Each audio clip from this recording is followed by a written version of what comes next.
The city of Urbino is permeated by the spirit of its greatest Duke, Federico. Not only was he a man of the most devout religious observances, he heard Mass every day, endowed countless monasteries and nunneries, but he was also a prince of very great learning and culture indeed. For him, there was no contradiction between humanist thought and Christian ideals. Alongside his religious chapel was another dedicated to the muses. In his study, portraits of Homer, Seneca, and Ptolemy hang beside those of Aquinas, Solomon, and St. Ambrose. Surrounding himself with a fellowship of like-minded spirits, he made the court of Urbino one of the high watermarks of Western civilization. Raphael and Romante were born here, and here Castiglione wrote the book of the Courtier, which gives classic expression to the notion of the gentleman. Indeed, good manners themselves may be said to be the product of Urbino.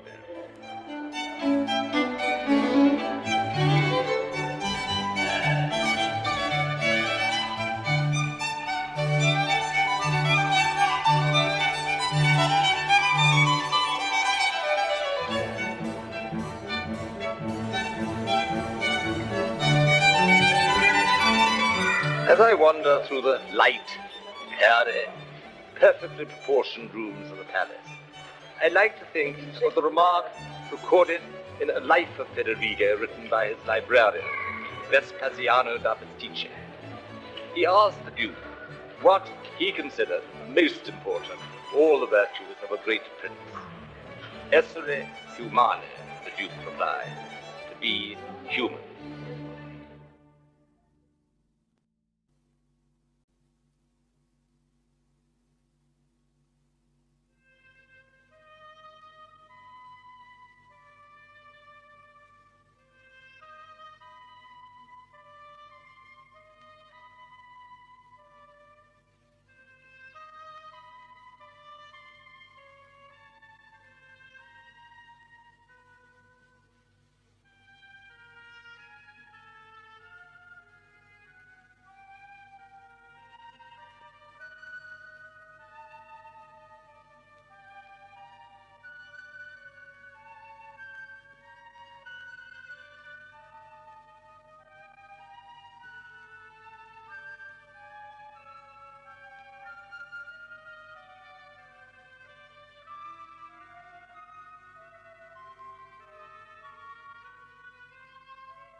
Bloody hell! We've been walking for miles.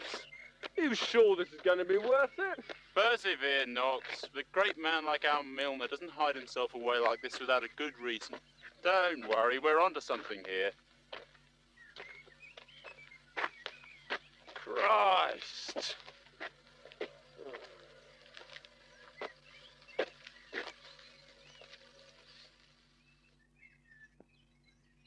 Did I ever tell you about St. Lorenzo of Rimini? Apparently, in his youth, he led a life of spectacular sin. He practiced every kind of vice imaginable, more, it seems, out of a perverse curiosity than because he particularly enjoyed it. At the age of 30, he discovered his true vocation. He confessed his sins and became a saint. As an act of atonement, he buried himself in a pit 40 feet deep, where he lived on nothing but worms nourished by his own excrement. Soon his fame spread, and people came to see him, fascinated by this extraordinary spectacle of public self-humiliation. Is any of that true? Of course not. It's chapter 3 of my Lives of the Mythical Saints. He hasn't changed, has he? Our Milner always was a great one for telling stories. Nasty, mean little stories for the most part. We always knew he was going to do well. Well, Rollo and Knox, I'm so glad you could make it. I was worried that you might not come. I mean, it's been such a long time since I've seen you, and I know how busy you are with this and that. Tell me, Rollo, what exactly is it that you do? Hi! Oh, God. Nice place you've got here, Milner. Bit on the frugal side, I suppose, for a man of your standing. It's splendid countryside and views. Don't you think so, Knox? Oh, yes, splendid. I've always said that our Andy was a man of taste. No! My dear, perhaps I ought to introduce my two old school friends, Rollo and Knox. Rollo and Knox, this is my wife, Caroline. Very nice, too. Quite. Though I must say, we were rather offended not to be invited to your wedding. I mean, there it all was in the school magazine. Knox even cut out the pictures and put them on his wall. He's not normally the sentimental type. £2 million quid. Christ, I'd marry Guy the bloody gorilla for 2 million. If you and your charming friends don't mind, I think I'll leave. I can see I'm only going to be in the way here. We haven't offended her, have we? Don't worry, Chief. We know how to behave ourselves. Hey, hey!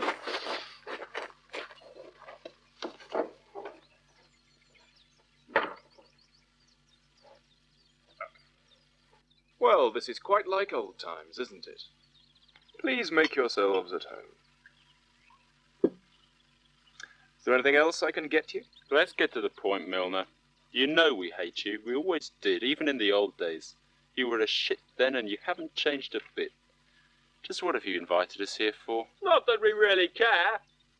Who's this one, then? Probably chastity crushing underfoot the forces of licentiousness. Fuck me. I see you suspect some sinister purpose. I can assure you that I am a reformed character. You see before you a chastened, a humbled man. It's the simple pleasures of life that interest me now. Wandering carelessly among the woods and mountains, modest meals of bread and cheese under a cypress tree. The wholesome bonhomie of the Italian peasant. Give us a rest, Milner. Well, what sort of reason do you want? The day after tomorrow is my birthday, and somehow I felt a certain nostalgia. In the last few years, I have begun to appreciate what you represent. And you too, Knox. I felt a yearning for the comrades of my youth, that innocent fellowship that would troop out after Holy Communion with Father Anastasius. Cut the crap. I'm sure you see my point, Knox. Talking of fellowships. Faith, hope, and charity, Knox. Not your types at all.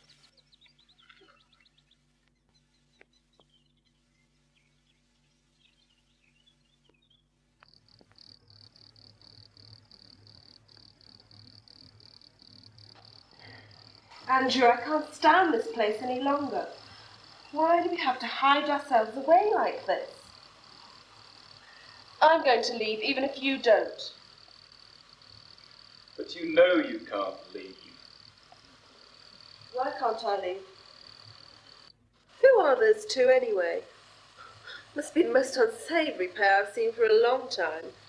Surely they're not friends of yours. Not bad, eh? More unfortunate was St. Josephine of Padua. Christ.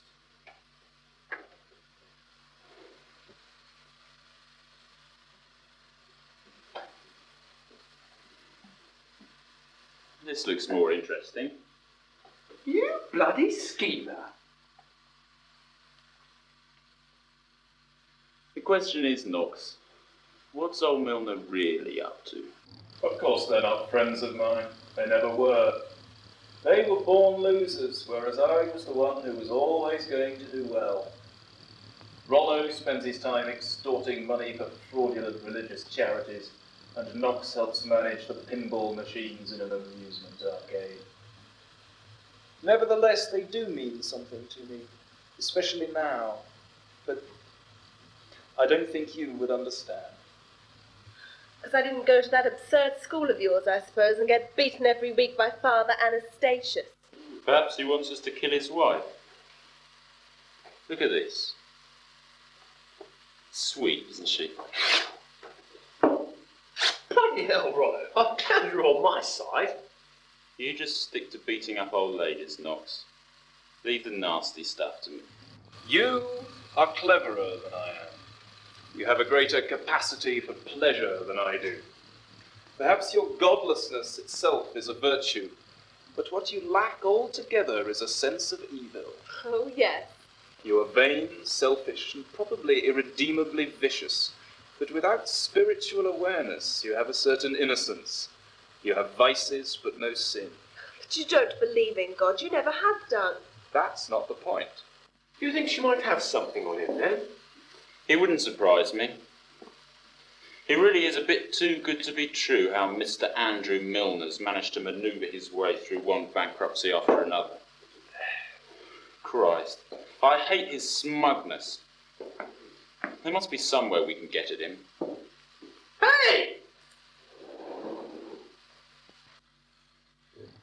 Look, I've stood by you so far, in spite of everything. Please let me... Why do you cut yourself off like this?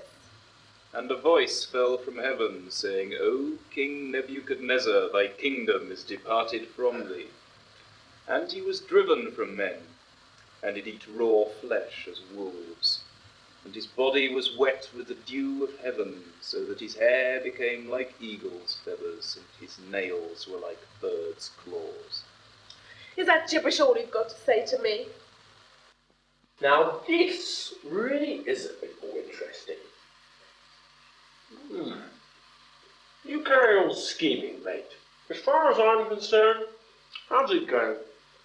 The Lord is my bloody shepherd, and he has set a bloody table and bloody food before me, and my bleeding cup.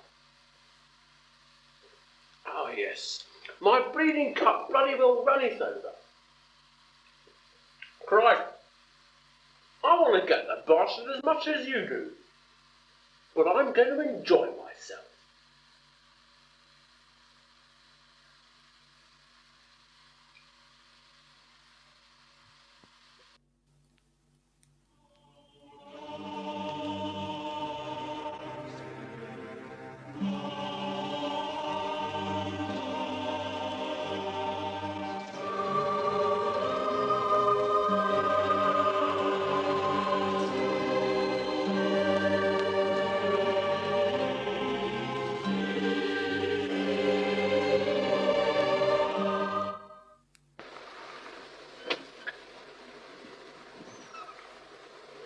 Good morning, Knox. Oh, Christ, Chief.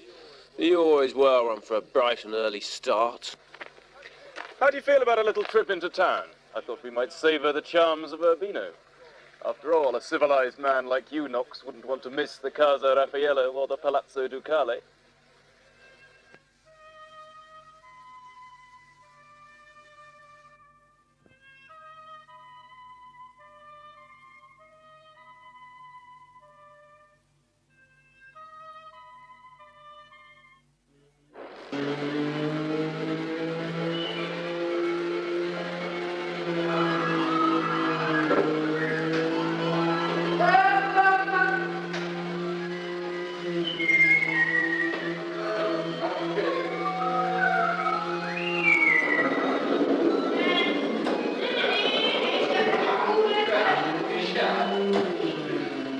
Enjoying yourself, Knox? Yeah, it's just like home, isn't it? I managed to give His Holiness the slip while he was savouring something or other in Duke Federigo's library. You found anything then? I've been making a few inquiries. You know, I think perhaps we ought to get to know Mrs. Milner a bit better. Now you're talking. Milner said she was going for a walk in the woods. It seems she likes collecting wild flowers. Really? You know, so do I. I've always had a soft spot for the woods. Come on, let's go.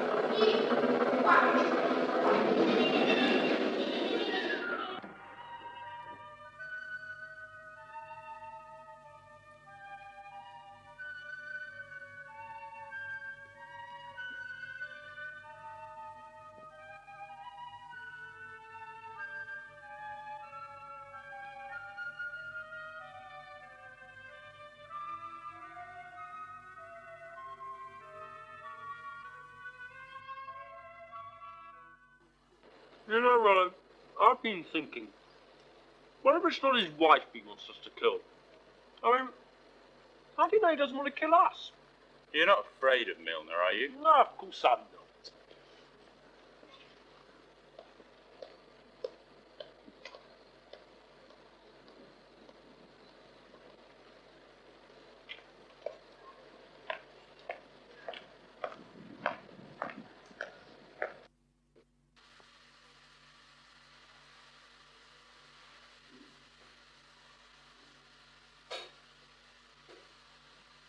More unfortunate was St. Josephine of Padua.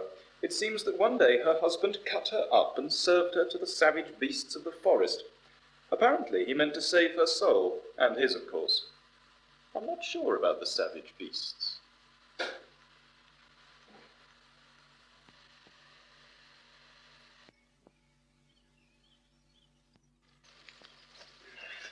Bloody woods! Have a wild flower, Knox. Where the hell is she?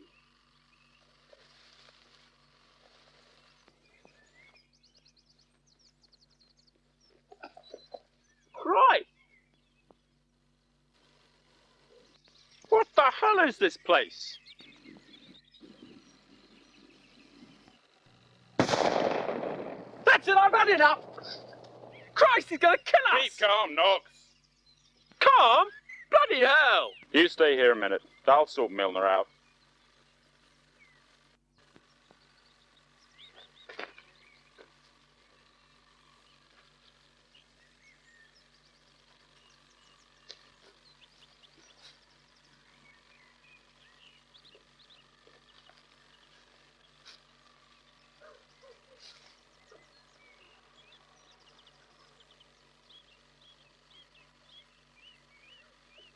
Well, if it isn't our little Don Juan.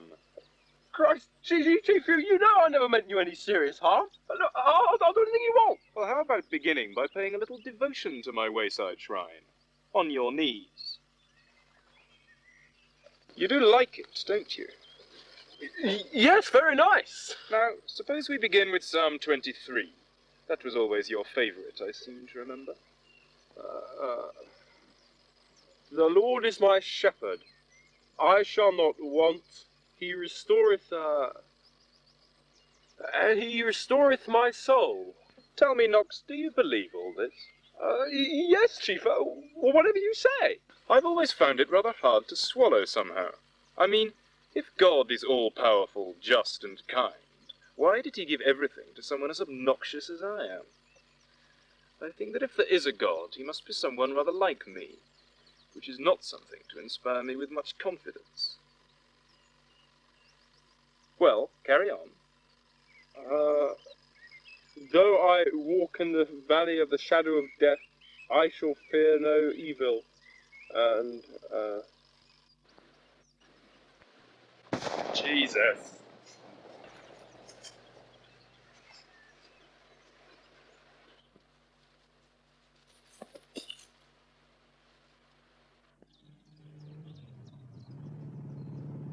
Hey! Hey! Hey! Look, you!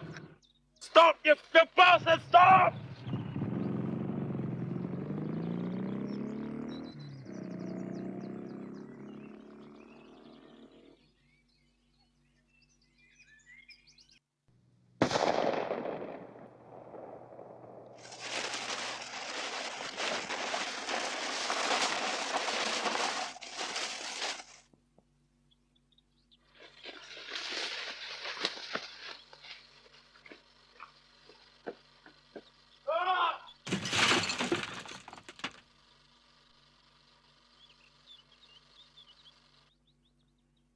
I am poured out like water, and my heart is melted in the midst of my bowels. No, bloody hell, that's wrong. Rollo, I see you've discovered our pit. I must say this zest for childish games reveals a whole new slant to your character. You bastard! Get me out of here! I wonder, Rollo, if you've ever read The Idiot. And I shall walk in the paths of righteousness all the days of my life. What a charming idea. Oh, don't let me interrupt. I'm very impressed. Where is he?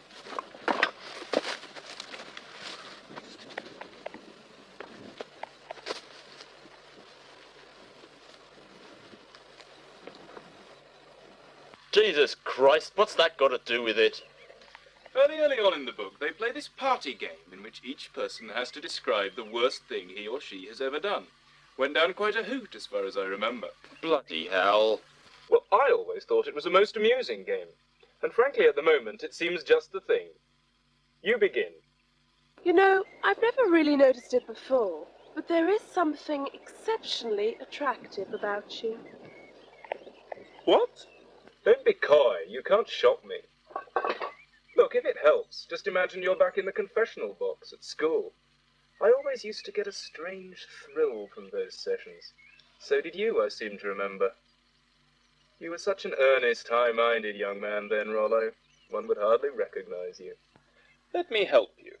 There was an old man, wasn't there, who suffered an unfortunate accident when he stopped paying his contributions to the Sacred Brothers of Bethlehem. What do you mean? Maybe it's those big, soulful eyes, or that extraordinary sensitive mouth, or those exquisite proportions of that tiny frame. Not that tiny. Why don't we go back and examine it more closely? Examine. Unless you'd like to take her with us.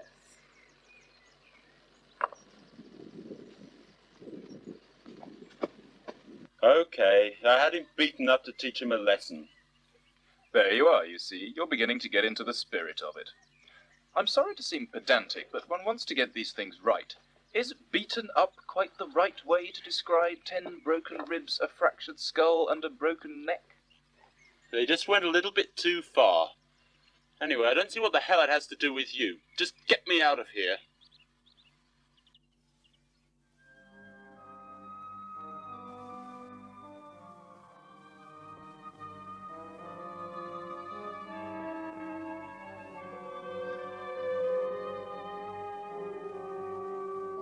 What's the matter? You look sick. Christ. And I thought you wanted me for my body. Well, are you going to help me? Sure, if you get us the money. I still don't see why you don't just leave him. I can't leave unless you kill him. Why don't you just go? Okay, don't worry, we'll do it. I mean, Christ, it's not as if we owe him anything. Ah, Knox, glad to see you're making yourself at home. Anything else I can get you? Drink, perhaps. How about you, darling? Get out! Surely you're not feeling shame. No disgust. With whom, Knox? Hey, hold on! Excuse me, Knox, I'm trying to talk to my wife. Christ! Doesn't this mean anything to you? Your capacity for pleasure never ceases to impress me. Do you think I'm enjoying this? Bloody hell! Do you really hate me that much? I must admit I have been rather a bastard, but then haven't we all? I don't hate you because you're a bastard. I despise you because nothing you do makes the slightest bit of sense anymore. Your saints and your shrines and your infantile jokes. You're insane! Get out!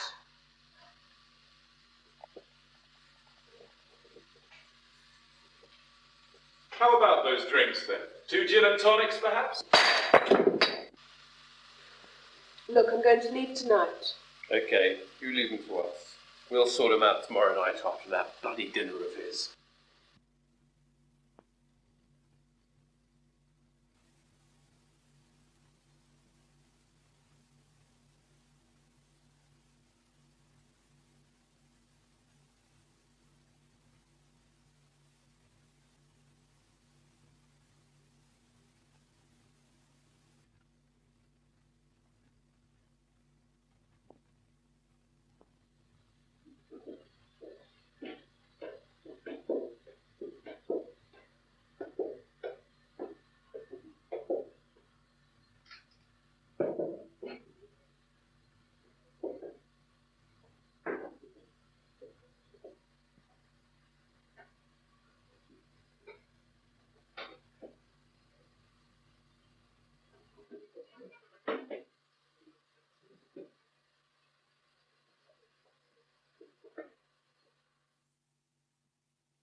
Why can't I leave?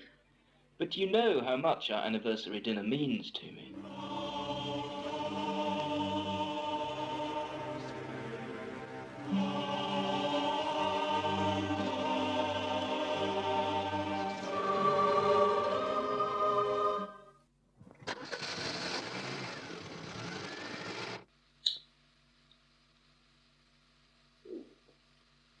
Christ, Rollo, what's that?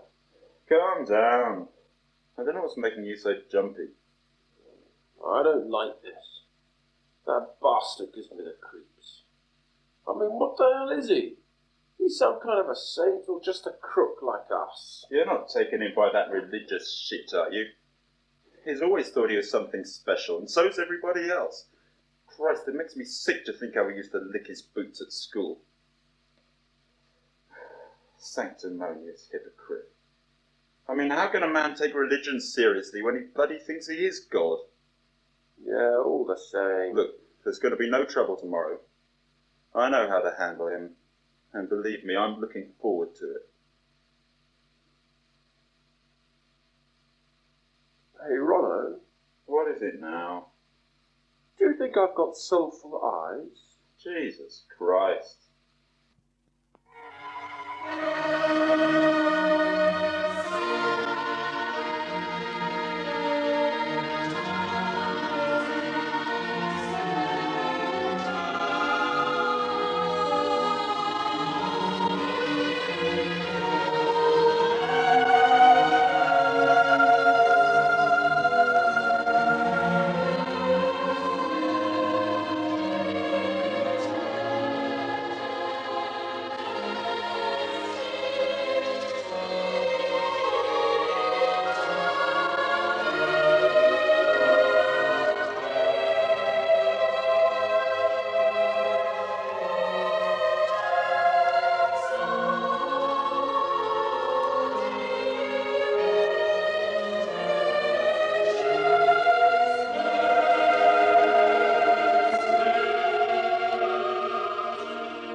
Well, Milner, allow us to congratulate you.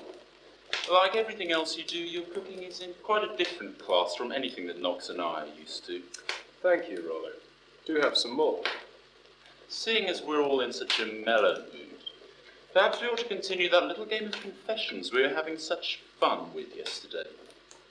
I think it's your turn now, Milner. I think it's about time we had a confession from you. Oh, Christ, cut it out, Rollo. Let's just get on with it. Quiet, Knox. How often is it that one has a chance to talk to a really civilized man? Perhaps I ought to start with a little prompting. You see, I've been doing some research of my own. Does the New England Catholic Investment Trust mean anything to you? Let me put it more simply. About 8 years ago, an aspiring and highly recommended young man married into the family of an extremely wealthy banker. Impressed by the young man's charm and assurance, the banker invested heavily in his business, an apparently respectable company, which had cornered an extremely lucrative market selling religious tracts, icons, and statues of the saints. Somehow all this money disappeared, and the firm went bankrupt. Our elderly banker was disgraced, and later committed suicide. Various other respectable men were ruined. The son-in-law, however, pleaded limited liability and got off scot-free, retiring to his only declared asset, an Italian villa. It never was properly established what happened to the money, but it has been suggested that it's lying in a Swiss bank, awaiting the return and renaissance of our hero. You've tried it all, Milner. You've had this coming to you. You're being unusually enigmatic this evening, Knox. Are you hinting at something? What Knox is driving at is that we've decided to take upon ourselves the role of avenging angels.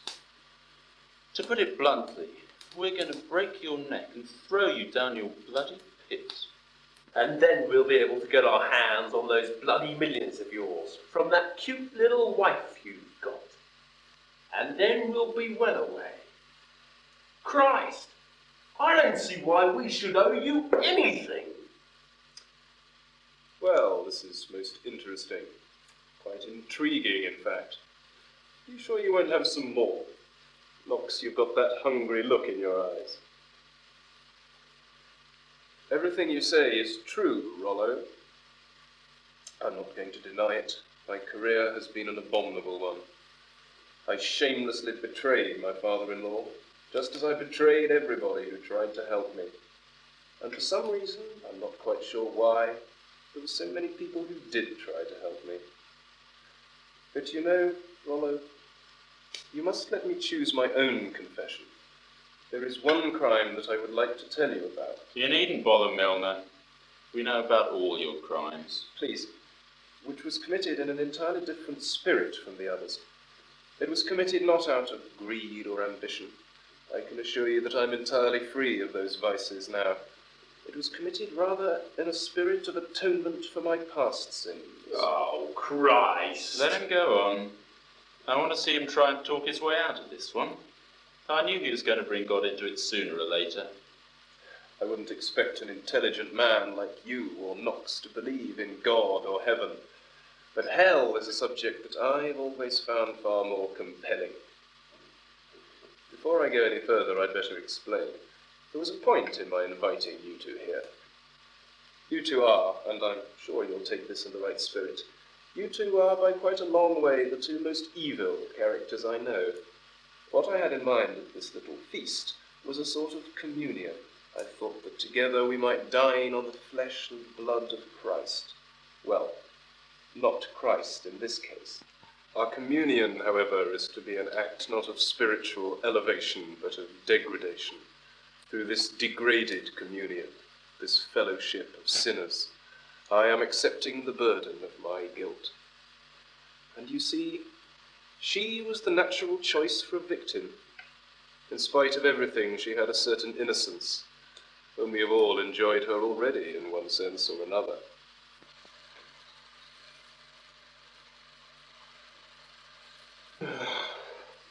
Oh, Christ. Surely I can count on you, Rollo. You're not going to desert our fellowship, are you?